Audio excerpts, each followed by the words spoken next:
लगे। मैया की चिंता बढ़ रही है। अब मैया बोलने की चिंता कर रही है, परंतु नंद बाबा मैया यशोदा को ये याद नहीं है कि किसी ब्राह्मण को बुलवा के नामकरण करवा दे, याद ही नहीं। वसुदेव जी ने यदुओं के पुरोहित श्री गर्गाचार्य जी को बुलाया और कहा, महाराज आप नंदराय जी के यहाँ जावे, दोनों लालाओं का नामकरण करके आवे। जो बड़ा अपना है वो तो मेरा है ही, जो छोटा वाला है वो भी हमारा है, किसी को पता ना चलना चाहिए। आप जाएं और नामकरण करें। गर्गाचार्य जी महाराज का आगमन हुआ। नंद जी ने बड़ा स्वागत किया। कहो प्रभु कैसे आगमन हुआ, क्या सेवा करें आपकी। गर्गाचार्य जी बोले, कुछ नहीं, बस कहीं पर भजन सत्संग कथा आदि हो, किसी का नामकरण हो, यही हमारा काम। नंद बाबा बोले, बाबा नामकरण से याद आई, हमारे घर दो दो लाला है, नामकरण एक को भी ना है भयो। गर्गाचार्य जी बोले, अच्छा आपके श्रीमुख से है जाए तो बहुत अच्छी बात है। गर्गाचार्य जी बोले, हम नहीं कर पाएंगे। क्यों? क्योंकि आप छोटे से कार्यक्रम में बड़ा सा उत्सव मनाते हो और बड़े से उत्सव में बड़े बड़े राक्षस आ जाते हैं जी, हम नहीं नामकरण करेंगे। नंद बाबा बोले, हम नए पड़ोसी को नौतो देंगे, नामकरण तुम्हारे श्रीमुख से करवाएंगे। ठीक है, तो फिर गौशाला के बंद कमरे में आ जाओ। प्रातः काल हुई, नंद बाबा मैया यशोदा के पास आए। देवी बालकों का नामकरण है, तैयारी कर लीजिए। मैया यशोदा बोली, अजी एक बात बताइए। बोले क्या? अजी मैं अपने लाला को कहीं से खरीद के लाई हूँ क्या? बोले क्यों? बोले कहीं से उधार लेके आई हूँ 2-4 दिन के लिए। बोले क्यों?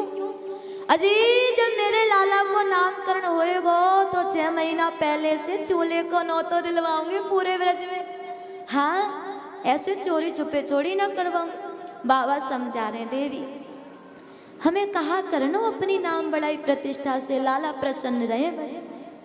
अब राक्षस आ जाते हैं, किसी को कोई कष्ट हो तो गड़बड़ी हो। मैया बोली, सही कह रहे हो, हम नहीं किसी को बुलाएंगे, चुपचाप करवा लेते हैं, किसी को नहीं बुलाएंगे। परंतु गुरुजी कौन है, नाम क्या है उनका? बोले श्री गर्गाचार्य जी महाराज, बहुत बड़े विद्वान है। मैया बोली, नाम तो कभी सुनो ना, नए नए लग रहे ना, बहुत पुराने। अच्छा, बड़ी अच्छी बात है। नंद बाबा तो पहले निकल गए।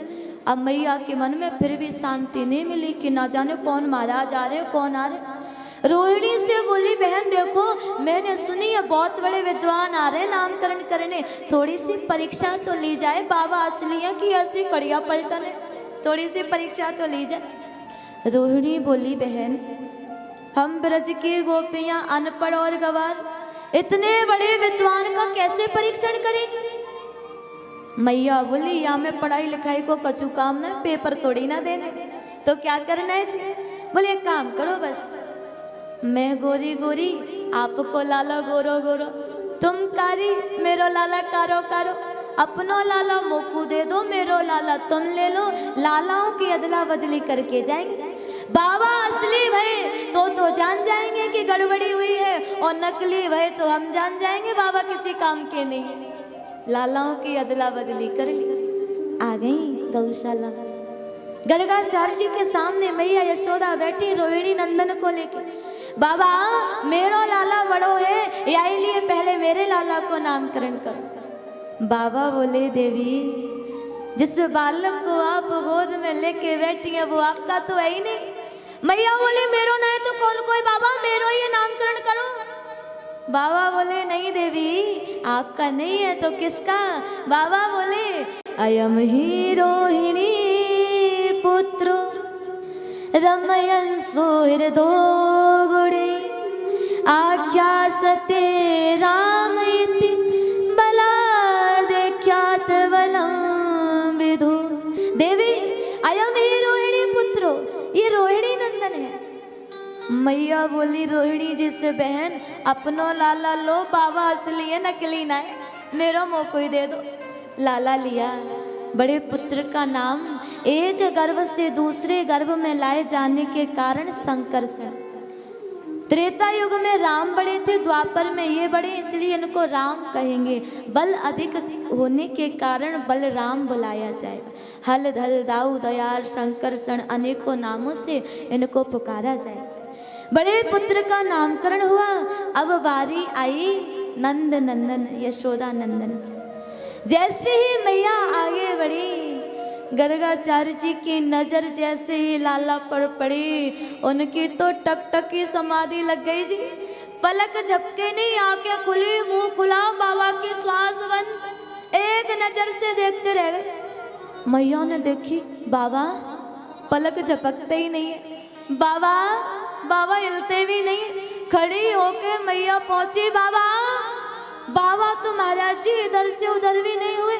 मैया बोली नंद बाबा से, अजी कैसो बाबा पकड़ के लाए जो नामकरण करते करते पधारे हैं, कैसे बाबा लेके आए। मैया पास में पहुंच के गर्गाचार्य जी को झकझोर के बोली, बाबा की समाधि खुली। कहा भयो मैया, बाबा आपकी आंखें खुली, मुंह खुला, श्वास बंद, हम तो डरी गई थी, क्या हुआ था। मैया बताएं हमको क्या हुआ। बोले बताओ। अजी जो आपकी गोद में लाला है ना, उसकी मस्तक की रेखा हम देख रहे थे। मैया बोली बड़ी लंबी रेखा देखी। बाबा आप बताओ कहाँ लिखो या रेखा में। देवी जो छोटा सा शिशु बन के तेरी गोद में खेल रहा है ना जी, छोटा सा लाला बन के जो तेरी गोद में सो रहा है, ये कोई साधारण बालक नहीं है, ये तो साक्षात कहने वाले हैं परम ब्रह्म। प्रभु ने गोद से इशारा किया, बाबा बताना नहीं कि मैं भगवान हूँ, बता दोगे कि मैं भगवान हूँ तो मैया अलमारी में सजा देगी, 2 अगरबत्ती सुबह 2 शाम को लगा देगी। और भैया भगवान की तो कैसी पूछ होती है आप सभी जानते हो। हर संडे के संडे स्नान कराएंगे, चाहे कितनी भी गर्मी हो, बीच में तो ऐसे ही बैठे रहो, और समय है तो दूध का भोग लगा देंगे, नहीं तो महाराज जी लो आज आप ये किशमिश से काम चला लो, और तो कुछ नहीं है घर पर। और शादियों में चले गए ना जी, तो स्वयं तो शादियों में जा के जो माल खाते हैं और ठाकुर जी से कह देते हैं 3 दिन तक व्रत में रहना, ताला डाल के चले जाते हैं घर से। भगवान की तो जो पूछ होती है, इसीलिए हमको तो अब लाला बन के व्रज में रहना है, भगवान बन के नहीं रहना। कहने वाले थे साक्षात परम ब्रह्म, बात बदल ली, साक्षात गुणों का खजाना है। मैया बोली वो सब तो ठीक है, परंतु इसके कुछ नाम बताओ। देवी इनके नाम अनेक अनूपा, अनेकों नाम होंगे इनके। कृष्ण वर्ण होने के कारण भक्त इनको कृष्ण पुकारेंगे, कन्हैया, गोविंद, गोपाल, गिरधर, राधा रमण, राधा वल्लभ, माखन चोर, चित चोर, चीर चोर, अनेकों अनेकों नामों से इनको पुकारा जाए। और जैसे जैसे ये लीला करते जाएंगे, वैसे वैसे इनके नाम होते जाएंगे। नामकरण संस्कार पूर्ण हुआ है।